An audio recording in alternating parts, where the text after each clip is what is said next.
സംഖ്യ അധ്യായം 11. ജനം പരാതിപ്പെടുന്നു.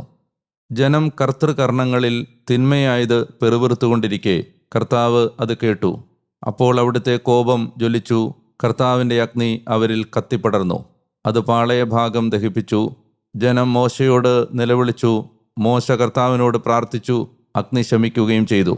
കർത്താവിൻ്റെ അഗ്നി അവരിൽ കത്തിപ്പടർന്നതിനാൽ അവൻ ആ സ്ഥലത്തിൻ്റെ പേര് തബേറ എന്ന് വിളിച്ചു.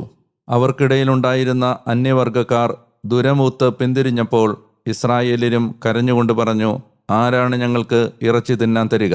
ഈജിപ്തിൽ ഞങ്ങൾ സൗജന്യമായി ഭക്ഷിച്ചിരുന്ന മത്സ്യം, വെള്ളരിക്ക, മത്തങ്ങ, സവോള, ചുമന്നുള്ളി, വെള്ളുള്ളി എന്നിവ ഞങ്ങൾ ഓർക്കുന്നു.